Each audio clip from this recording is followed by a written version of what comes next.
Courage is not the absence of fear, I've found. It's the conquering of it. I was afraid every single day. Being a gymnast, as a young gymnast, I would go into the gym, I'd jump on the trampoline and try movements that could have broken my neck. Every day I was trying different moves, and we didn't have the fancy foam pits and safety things that they do today. It was throw and go. So I knew what that adrenalized, heart-thumping fear was. But fear, to me, was excitement.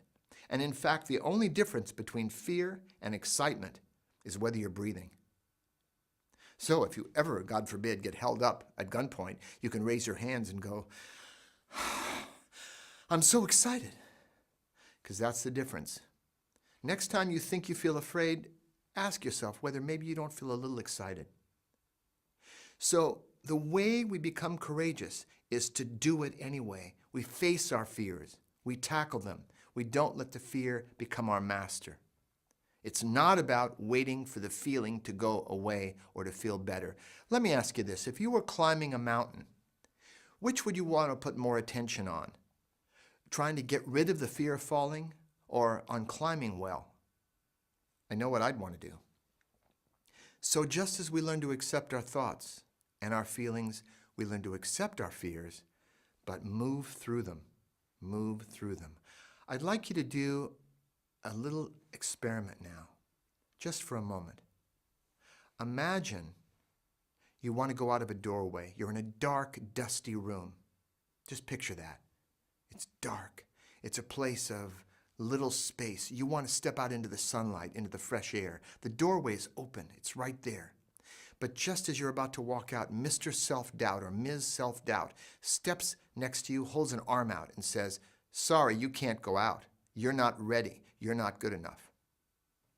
Allow yourself in your imagination to be stopped by self-doubt again and again, 3, 4, 5, 10 times. Do this on your own after we complete this video seminar.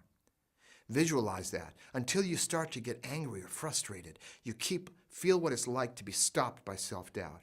And then imagine yourself walking ahead.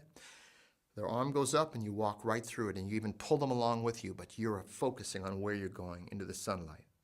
This is the key. This is one key to overcoming self-doubt. I want to show you another experiment that allows you to find your commitment and discover what commitment really is. If you choose to do this, I call it the pin test.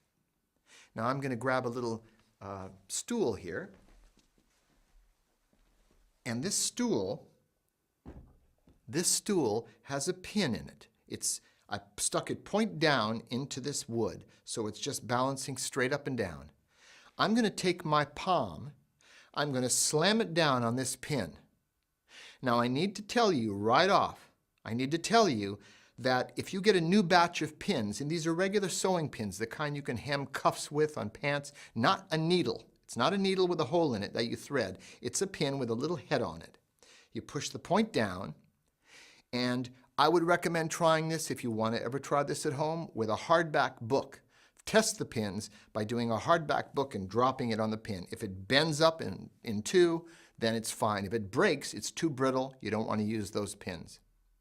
So here is a pin I've tested. I know these pins are fine. I take my palm, it's a normal palm. I'm going to slam my palm down on this pin. Okay, so here we go. All I felt was the slap of my hand against the table. The pin is bent in two. Now you might ask, what is the purpose of this? Well, obviously it tests commitment, and you have a chance to face fears. The fear of the pin sticking out of your hand or causing pain or cutting your hand. But the point is, this is a metaphor for how we face our fears. Because, look, there's only two things you have to do in life. You have to die someday, and you have to live until you die. The rest we make up. So the point is, this is optional.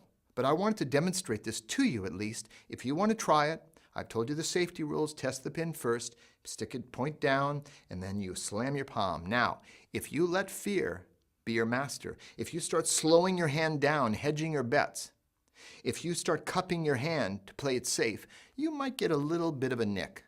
I've never had to pull the pin out the back of anybody's hand. Don't worry about it.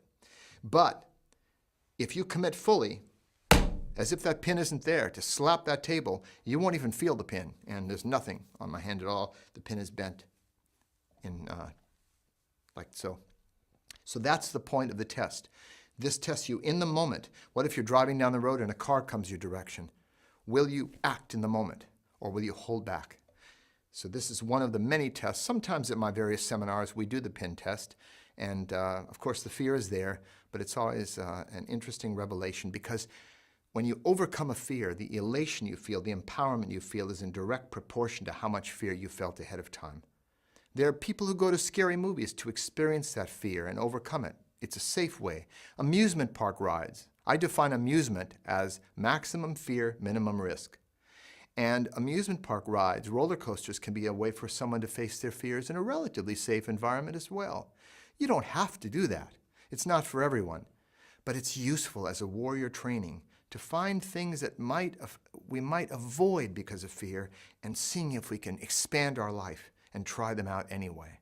Whether it's bungee jumping, skydiving, or something much milder, going down a water slide at a pool. This is one way we experience courage, by our behavior, by moving through the fear, and this is the Peaceful Warrior's way. I'm Dan Millman, wishing you good health, good spirit, and good journeys.